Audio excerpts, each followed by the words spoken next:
Imagine standing in a trench. The mud reaches your knees, a thick, radioactive sludge that smells of sulfur and decaying organic matter. The artillery has been falling for 3 weeks without pause. Most soldiers would be trembling.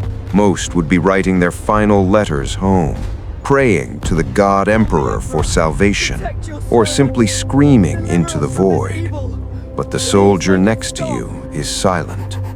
He stands perfectly still, his face hidden behind a skull-like gas mask, his greatcoat heavy with the filth of war. He does not flinch when a shell lands nearby. He does not speak. He is waiting. This is the terrifying reality of the Death Korps of Krieg. In the vast and brutal galaxy of Warhammer 40,000, the Imperial Guard is the hammer of the Emperor, billions of souls thrown into the meat grinder to hold back the dark. But among them, the Death Korps stands apart. They are not heroes in the traditional sense. They do not fight for glory, for honor, or even for survival. In fact, survival is the one thing a Kriegsman actively despises. They fight to die. To understand the Death Korps, you must unlearn everything you know about human preservation. For these soldiers, life is not a gift to be cherished. It is a burden to be shed. They are born with a debt they believe can never be repaid, a spiritual stain on their souls that only their own blood can wash away. They are the Imperium's ultimate weapon of attrition, a force that calculates victory not by lives saved, but by the acceptable expenditure of ammunition and bodies.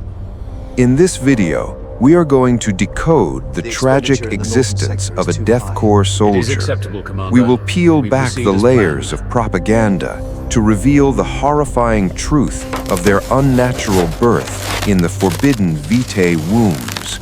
We will walk through the radioactive hellscape of their homeworld, examine the twisted philosophy of the cult of sacrifice, and ask the disturbing question, beneath the mask and the indoctrination, is there anything human left inside?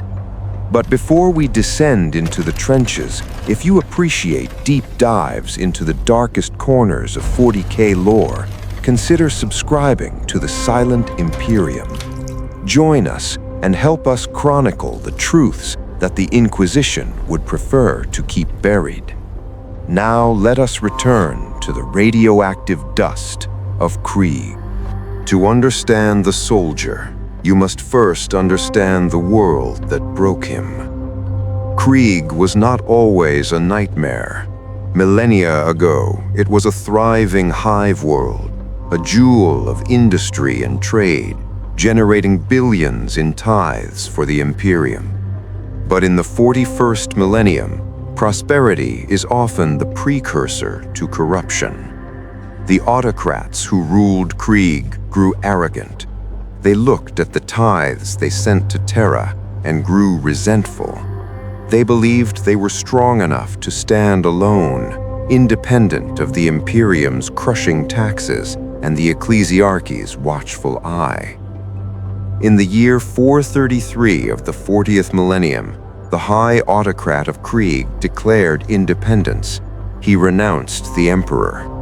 It was a distinctive act of heresy, one that usually invites the immediate wrath of the Space Marines.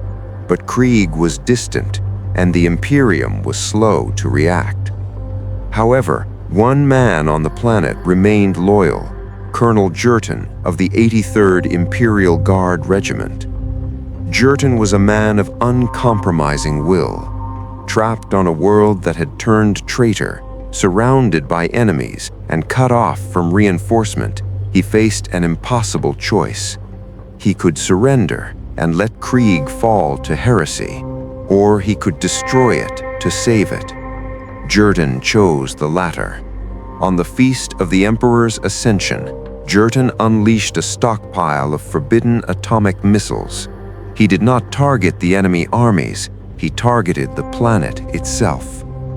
Consider the madness of that decision. In a single night, Jurten enveloped Krieg in a firestorm of nuclear annihilation. The oceans boiled away, the atmosphere ignited, the towering hive cities crumbled into radioactive dust. Billions died instantly. Those who survived were forced underground into bunkers and tunnel networks, sealing themselves away from a surface that had become a poisonous wasteland. But Jurten's war did not end there.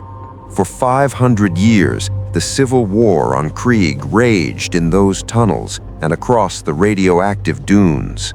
5 centuries of grinding, brutal trench warfare between the loyalists and the traitors, fought on a dead rock. It was in this crucible that the Death Korps was forged. The weak died. The sentimental died. The only ones who survived were those who accepted that the world was dead and that their only purpose was to punish the traitors and restore Krieg to the Emperor's light. When the Imperium finally returned to Krieg generations later, they expected to find a dead world. Instead, they found a population that had been hardened into something unrecognizable. The people of Krieg had won the war, but they had lost their humanity in the process. They offered the Imperium a tithe, not of money or resources, for they had none, but of soldiers. Regiments upon regiments of grim, gas-masked warriors who asked for nothing but the chance to die for the Emperor. They called this the cult of sacrifice. This brings us to the most disturbing secret of the Death Korps, a secret that teeters on the very edge of heresy. The Imperium of man is vast, and its demand for soldiers is infinite. A standard imperial world might raise a few regiments every decade. Krieg, a dead world with a shattered ecosystem, raises dozens of regiments every single year, tens of millions of soldiers. How is this possible? How does a population living in underground bunkers on a planet that cannot support life sustain such a rate of attrition? The answer lies in the Vitae Wombs. The Adeptus Mechanicus and the High Lords of Terra have strict laws against genetic manipulation and cloning. The replicate technologies are forbidden, remnants of the dark age of technology that led to horrors beyond comprehension. Yet on Krieg, an exception is made. The desperation for manpower is so great, and Krieg's tithe is so valuable, that the Inquisition turns a blind eye to the methods used to produce these soldiers. A Kriegsman is rarely born in the warm embrace of a family. There is no mother, no father, no childhood home. Instead, they are cultivated. The Vitae Wombs is a birthing technique that accelerates the growth of the human fetus, optimizing genetic material to produce strong, resilient, and obedient subjects. It is mass production applied to human life. Imagine a factory, vast and sterile, filled with rows of glass tanks. Inside each tank floats a human form, suspended in nutrient fluid, wired with neural connectors that begin the indoctrination process before they even take their first breath.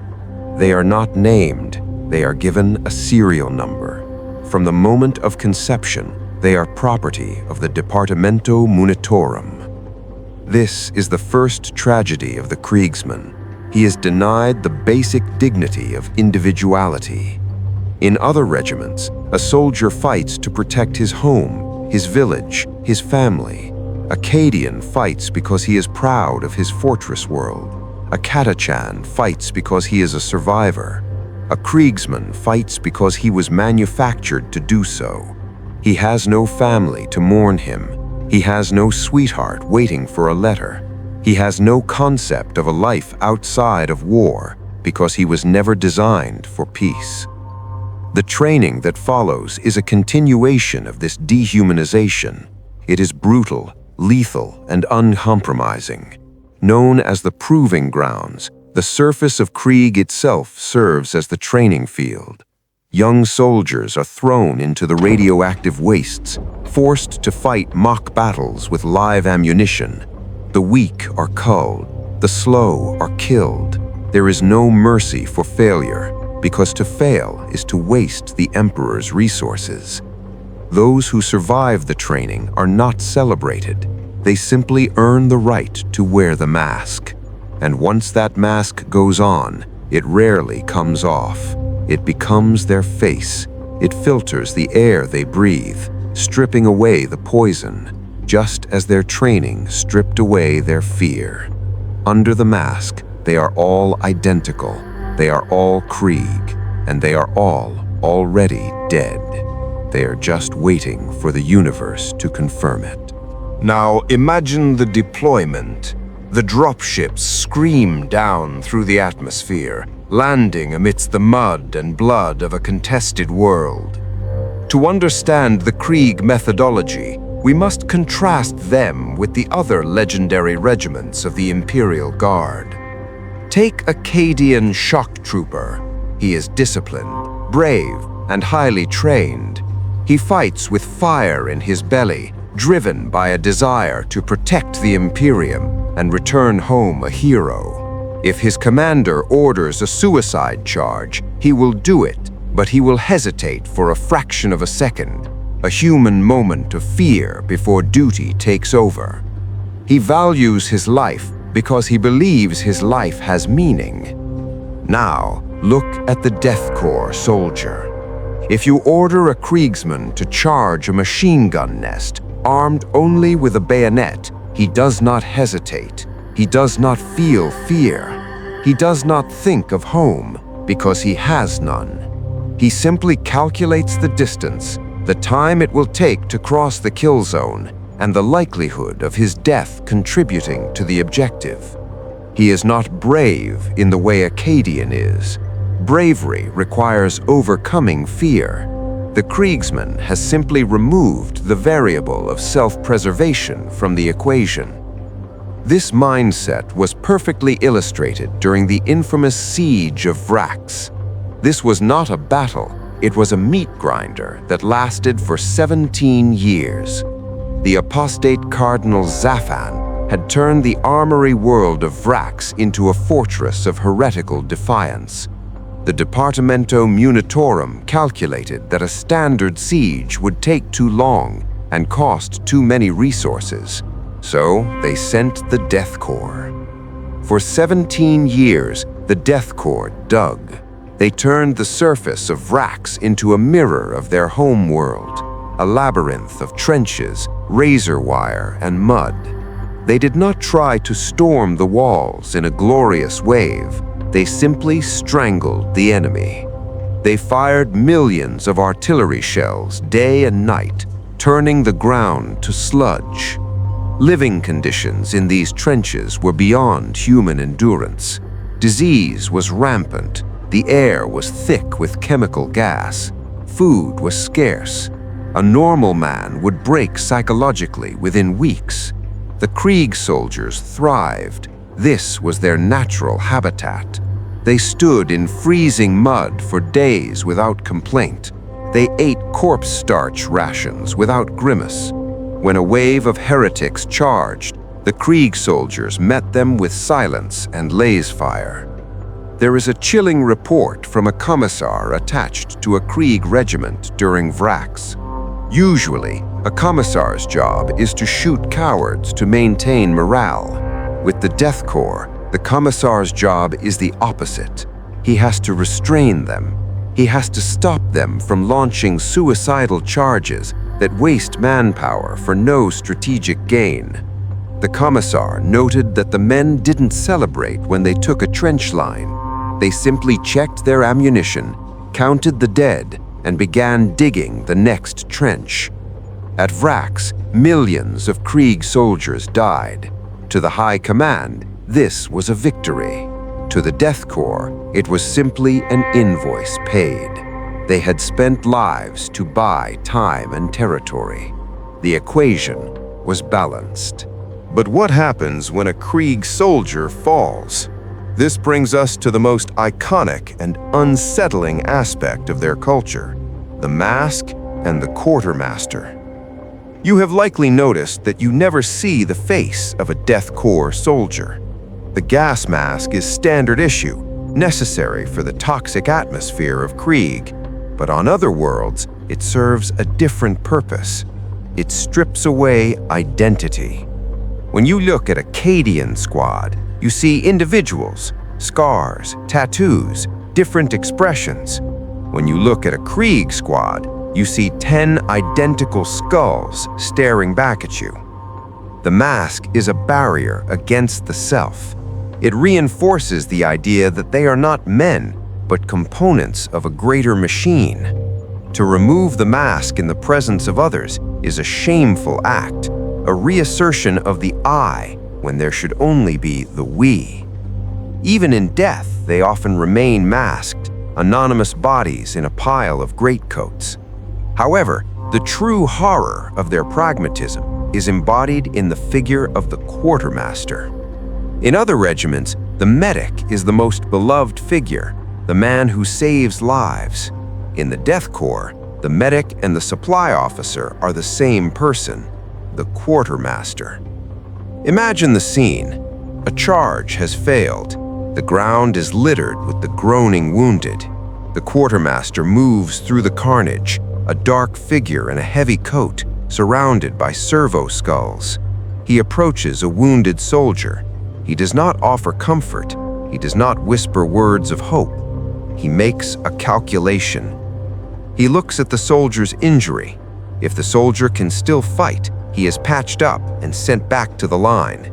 If the soldier is dying, or if his injuries are too severe to return to combat efficiency, the quartermaster performs his sacred duty. He administers the Emperor's peace, a single shot to the head or a lethal injection. It is not cruelty. In their eyes, it is mercy. A soldier who cannot fight is a soldier who cannot pay his debt to the Emperor. To leave him suffering is a waste. But here is the truly grimdark reality. The quartermaster's primary job is not the mercy killing. His primary job is to recover the gear. The quartermaster strips the body. He takes the lasgun. He takes the grenades. He takes the uniform, the boots, and the gas mask. These items are valuable. They belong to the Departamento Munitorum. The man in the uniform was expendable. The uniform itself is not. The gear is cleaned, repaired, and issued to the next clone that steps off the transport ship. Think about that for a moment. The rifle a Krieg soldier carries is likely been held by 10 other men before him, 10 men who died holding it. The mask he wears has filtered the last breaths of his brothers. He is literally wearing the legacy of the dead. He knows that when he falls, his only legacy will be that same pile of gear passed on to the next number in the sequence. This is the ultimate expression of the cult of sacrifice. The individual is nothing. The tool is everything. The war machine must be fed, and the Death Korps feeds it with their own bodies, recycled and repurposed until there is nothing left but dust. This brings us to the final and perhaps most painful question regarding the Death Korps of Krieg. Beneath the gas mask, beneath the indoctrination, and beneath the genetic tampering, are they still human? It is easy to view them as biological robots. The Imperium certainly does. To the High Lords of Terra, a Krieg regiment is functionally identical to a shipment of bolter rounds, necessary, expendable, and easily replaced. But if you look closer, if you read between the lines of the battle reports, a deeper tragedy emerges. They are not robots. They feel, but what they feel is a crushing, overwhelming weight of guilt. Consider the psychological state of a child raised on Krieg. From the moment they can understand language, They are told a single story. Your ancestors were traitors. Your blood is tainted. You do not deserve to live. Every breath you take is a theft from the Emperor. The only way you can justify your existence is to die for him. This is not just military training. It is a spiritual abuse on a planetary scale. It is a cult of sacrifice that weaponizes the concept of original sin. The tragedy of the Krieg soldier is not that they are incapable of fear, but that their fear of living with shame is greater than their fear of dying. You think they are brave? You might be wrong. Bravery requires the presence of fear and the will to overcome it. A Kriegsman has no fear of death because he is already dead in his own mind. He was born in a glass jar, assigned a number, and told that his very existence is an error. When he charges into machine gun fire, armed only with a shovel and a prayer, he isn't trying to win a medal. He isn't trying to save his friends. He is trying to return the life he believes he stole. He is trying to balance a ledger written in blood 500 years ago. And when he finally falls, broken in the mud, he doesn't smile because he won the battle. He smiles because for the first time in his miserable life, he is finally forgiven. That is the true horror. It is not the war that breaks them. It is the peace. A Kriegsman has no place in a peaceful galaxy. He cannot farm. He cannot love. He cannot build. If the war ever ended, he would be lost. He needs the war because the war is the only place where his death has value. In the end, the story of the Death Korps of Krieg is the ultimate grimdark tale. It is a story where victory looks exactly like defeat. When a space marine dies, his name is etched onto the armor of his brothers. His deeds are sung in the chapter halls. He is remembered. When a Cadian dies, his family mourns and his name is added to the roll of honor. When a Krieg soldier dies, his body is left where it fell or processed for organic recycling. His gear is stripped and given to the next clone.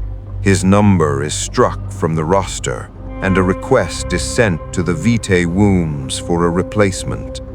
There is no funeral. There is no monument. And the cruelest irony of all, the Emperor, the god they worship with such fanatical devotion, the entity for whom they have sacrificed billions of lives, sits silent on the golden throne. He likely does not know they exist. He does not know that on a radioactive rock in the Segmentum Tempestus, an entire culture has mutilated its own humanity just to say, "I'm sorry." They are the unnamed martyrs of the Imperium. They are the dust beneath the tracks of the war machine. They are the Death Korps. And in the grim darkness of the far future, their tragedy is that they got exactly what they wanted, a nameless death in a nameless war for a silent god. Thank you for joining me in this descent into the madness of Krieg. If this video helped you understand the true cost of the Emperor's wars, please leave a like. It helps the channel survive the algorithm's own exterminatus. And tell me in the comments, do you view the Death Korps as heroes of the Imperium or as victims of its cruelty? I read every dossier you submit. This is the silent Imperium. The Emperor protects, but he does not always save.